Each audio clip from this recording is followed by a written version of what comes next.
السلام علیکم ورحمۃ اللہ وبرکاتہ۔ بسم اللہ الرحمن الرحیم۔ عزیز طلباء، تعلیم الاسلام کے آج کے سبق میں ہم چاند دیکھنے اور گواہی کا بیان پڑھیں گے۔ بسم اللہ الرحمن الرحیم۔ رمضان شریف کا چاند دیکھنے کا کیا حکم ہے؟ جواب: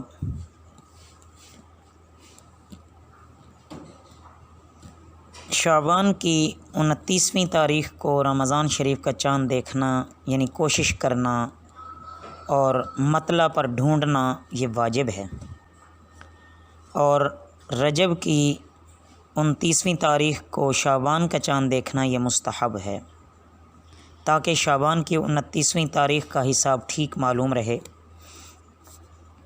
اگر شعبان کی 29ویں تاریخ کو رمضان شریف کا چاند دیکھ لیا جائے تو صبح کو روزہ رکھو، اور چاند نظر نہ آئے اور مطلع صاف تھا تو صبح کو روزہ نہ رکھو۔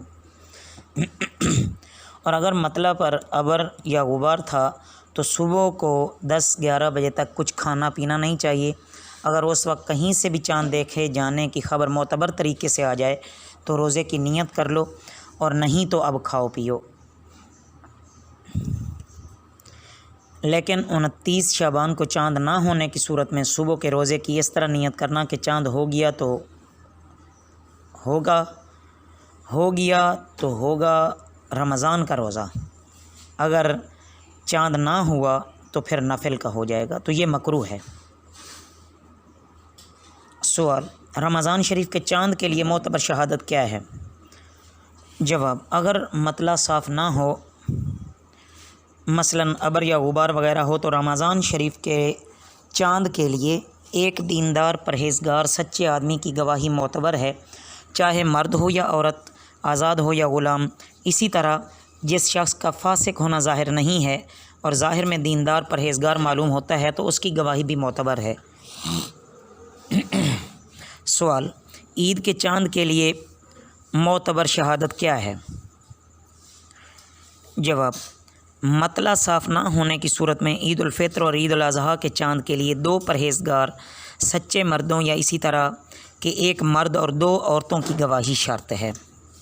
پہلے سوال تھا رمضان شریف کے چاند کے لیے معتبر شہادت کیا ہے، اور اب عید کے چاند کے لیے معتبر شہادت کیا ہے، تو دونوں الگ الگ سوال ہیں، ان کو اچھی طرح ذہن نشین کرنا ہے تاکہ آپس میں خلط ملط نہ ہو جائے۔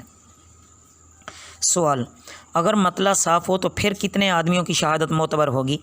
جواب: اگر مطلع صاف ہو تو رمضان شریف اور دونوں عیدوں کے چاند کے لیے کم از کم اتنے آدمیوں کی گواہی ضروری ہے کہ اتنے آدمیوں کے جھوٹ بولنے اور بناوٹی بات کہنے کا دل کو یقین نہ ہو سکے، بلکہ ان کی گواہی سے دل کو چاند دیکھے جانے کا گمان غالب ہو جائے۔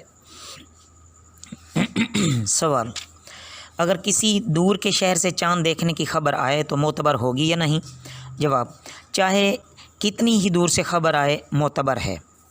مثلاً برہمہ والوں نے چاند نہیں دیکھا اور کسی بمبئی کے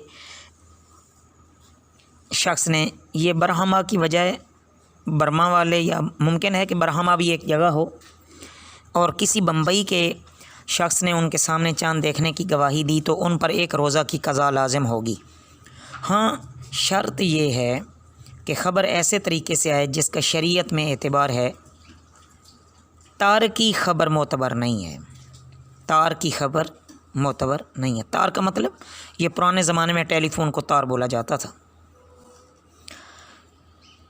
سوال: اگر کسی شخص نے رمضان کا چاند دیکھا اور اس کی گواہی قبول نہیں کی گئی اور اس کے علاوہ اور کسی نے چاند نہیں دیکھا، نہ روزے رکھے گئے، تو اس شخص پر روزہ فرض ہے یا نہیں؟